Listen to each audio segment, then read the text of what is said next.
Buenas tardes, profesor Oscar Edilberto. Buenas tardes, compañeros. Hoy, y bueno, dentro de los trabajos que se nos han proporcionado para realizarlos, está precisamente respecto de los avances en cuanto al análisis o más bien el reporte de dos libros que hemos consultado, hemos leído, nos hemos abocado a su lectura. Uno de esos primeros libros es el de el gran historiador, microhistórico italiano Carlo Ginzburg, quien hace un extraordinario trabajo con su historia de un molinero de los Alpes de Véneto en Italia, allá por el siglo XVI. Es Domenico Scandella, apodado Menocchio. Nacido este personaje en 1532. Bueno, pues nos llama la atención en este trabajo de Carlo, el microhistoriador italiano, el hecho de su manejo historiográfico, la cuestión metodológica que lleva a cabo para hacer microhistoria. Y bueno, pues es verdaderamente sorprendente cómo a partir de un personaje, un individuo, puede reconstruir toda la cultura popular que está en el trasfondo, en este caso lo que se llama en términos gramscianos la cultura de las clases subalternas, ¿no? Es en el caso del proceso de este personaje, Menocchio, un molinero que fue alcalde y hizo servicios en la iglesia de su pueblo, Montereale, y que en un momento dado fue delatado, fue denunciado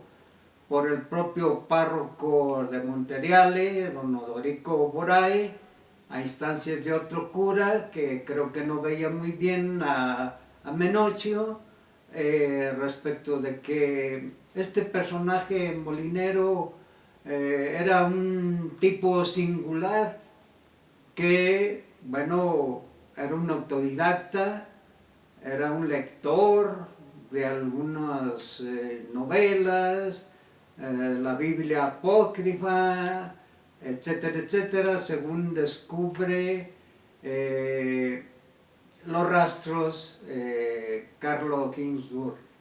en un rastreo muy meticuloso y muy extraordinario. Bien, tenemos pues en este proceso del molinero, que es una especie de predicador, que dice él que él puede hablar con reyes y con papas, con cardenales, y quisiera estar frente a ellos para decirles lo que él siente y sobre también de lo que sabe, ¿no? Porque él piensa que incluso sabe más que ellos en la cuestión religiosa. Este personaje cuya historia va reconstruyendo el microhistoriador italiano, pues es verdaderamente fascinante a los ojos del lector, que en este caso somos nosotros, en que, bueno, que posee una extraña cosmovisión que es escrita, queda impresa en los documentos del Santo Oficio, cuando sus juzgadores le preguntan, lo interrogan, y hay los testimonios de testigos del caso en que Carlos Ginzburg nos dice esta historia extraordinaria, que en el proceso ante el Santo Oficio, el molinero Escandela dice que da su cosmovisión acerca de lo que es, cómo se construyó este mundo, ¿no? ¿Qué es lo que expresa él? Para él, todo lo que existe, al principio, al comienzo era un caos, era todo un caos, era fuego, aire, tierra, todo junto, una especie de masa informe, en que derivó finalmente en una masa que parecía queso, un queso, y que de ese queso finalmente salieron gusanos. Esos gusanos fueron los que se transformaron en ángeles,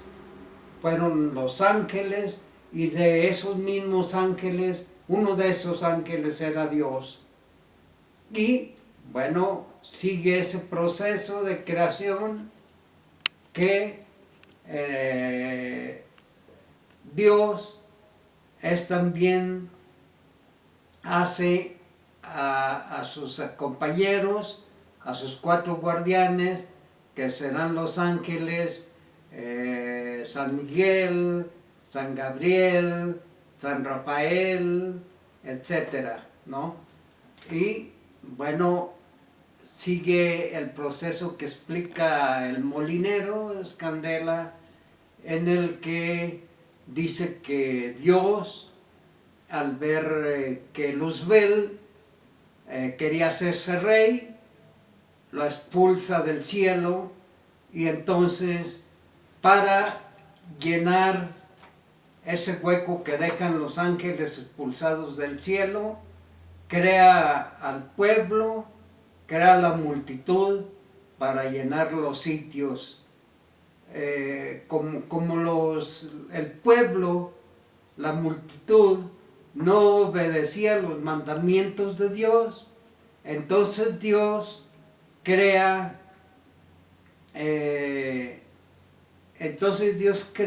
a Adán y Eva,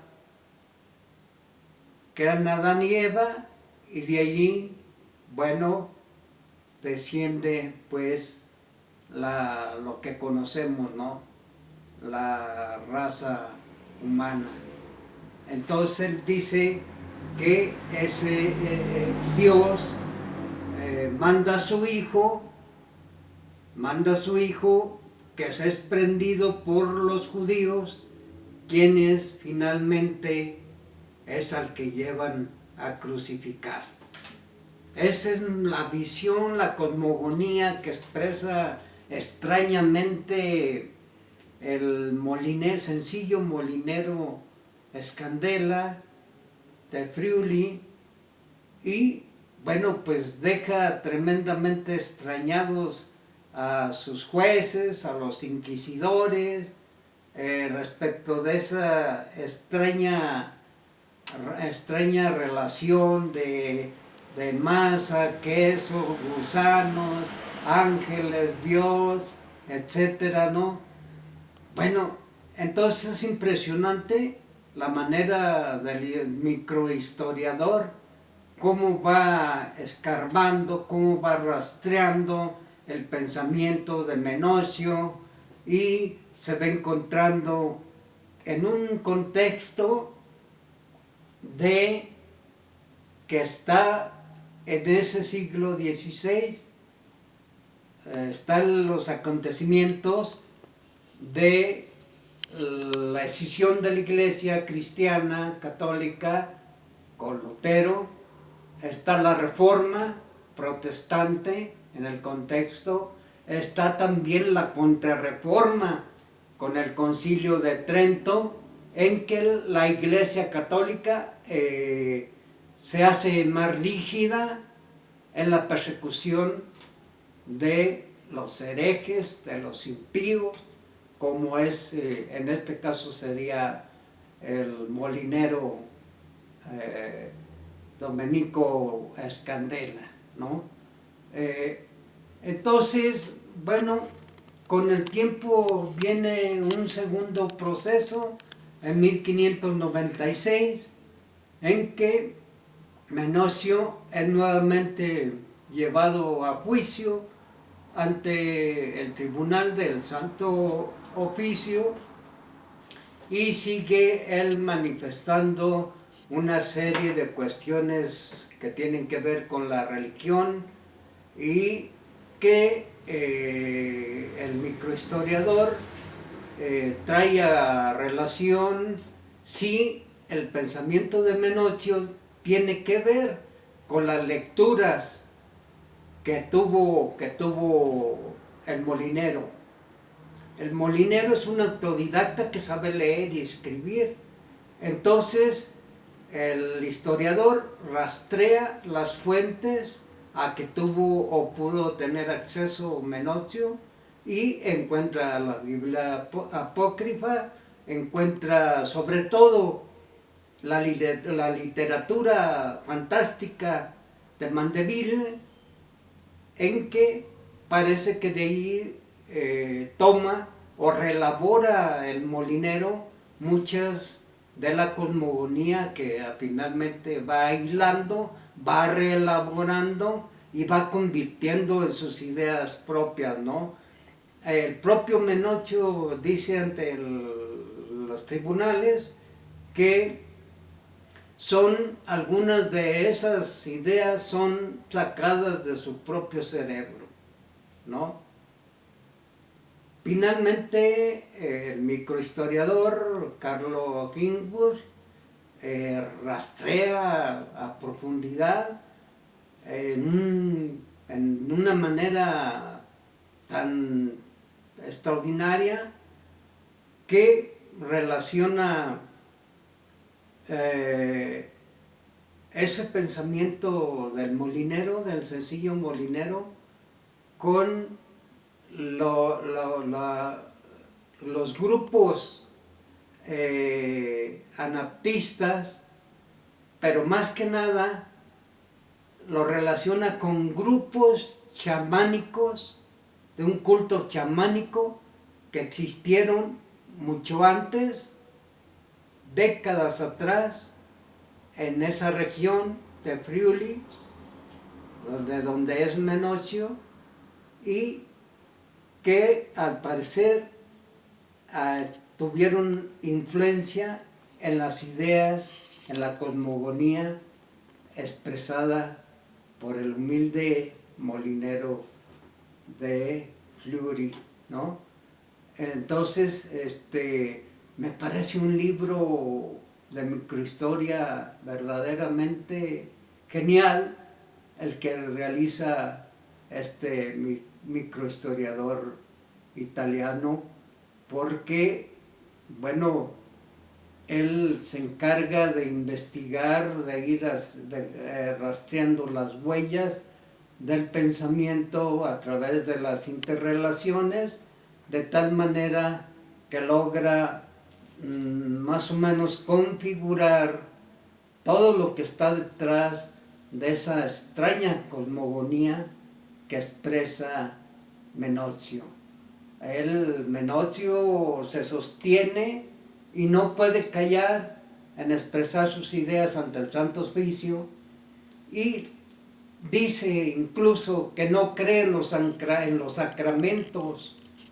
porque son invenciones de los hombres. No cree en el bautismo,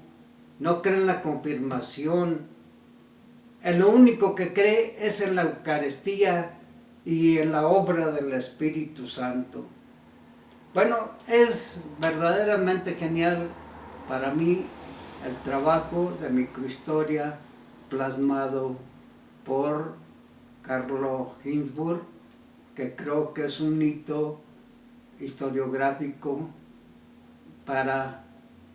a nivel universal. Eso es más o menos en síntesis lo que puedo decir de este maravilloso libro relativo a el molinero del siglo XVI, Domenico Scandella, alias Menozio. Bien, ahí está pues esa historia, esa microhistoria. Vamos a pasar ahora con el paisano don Luis González y González, al que se le llega a considerar como padre de la microhistoria mexicana, y que su famoso libro de Pueblo en Vilo, microhistoria de San José de Gracia. Bueno, él nos dice acerca de la metodología que llevó a cabo, las ideas previas que tuvo para hacer la historia de un lugar insignificante, un lugar que no, para la historia hecha profesionalmente, académica, no representaba nada, un lugar perdido, insignificante, por allá en una aldea del pueblo de la región de Michoacán, ¿no? Entonces, esta microhistoria de Pueblo en Vilo tiene, creo yo, como él lo señala, en su metodología, bueno, él quiere salir de los cánones historiográficos, metodológicos y teóricos, para enfrascarse en esa pequeña historia de su pueblo, en la que va a estructurarla de una manera en que vaya lo cronológico, la armazón cronológica y la armazón sistemática sectorial. Vemos en el libro de Luis González que se remonta hasta el paso de Cortés por la meseta, donde después estaría enclavada esa aldea, el paso de Nuño de Guzmán haciendo sus tropelías, y otros, los Ábalos, Lorenzo de Ábalos, creador de la provincia de Ábalos, y posteriormente Luis González va haciendo como cortes temporales ligados a acontecimientos, de una manera en que él enfoca su historia o su microhistoria de San José de Gracia como con un telescopio que va de lo pequeño, de las minucias, que cuenta de su pueblo, que cuenta de sus tradiciones, que cuenta de las familias, de la demografía, de las mortandades, de las epidemias, de la agricultura, de la ganadería a la que se dedican los rancheros, la vida rústica, los dichos, los apodos, la plaza, etcétera, de tal manera que en un corte temporal de varias partes narra episodios como la Revolución Cristera en su primera parte, finales del siglo XIX, el porfirismo, el porfiriato, la Revolución Mexicana, la Revolución Cristera, que causa trastornos profundos en San José de Gracia, y bueno, el resto del reparto agrario, los los presidentes de la República, las gentes, los forasteros que van de paso por la meseta. Es más, la San José de Gracia es un lugar de paso, es la meseta donde todo el mundo, se dan toda clase de fenómenos y todo el mundo pasa por ahí hacia las regiones, hacia Mazamitla, hacia todos los lugares de Michoacán y Jalisco. Ese es más o menos en términos generales San José de Gracia, en la microhistoria narrada, una narrativa de Luis González y González. Es más o menos en síntesis y a grandes rasgos lo que puedo decir de este trabajo del microhistoriador Luis González y González. Muchas gracias.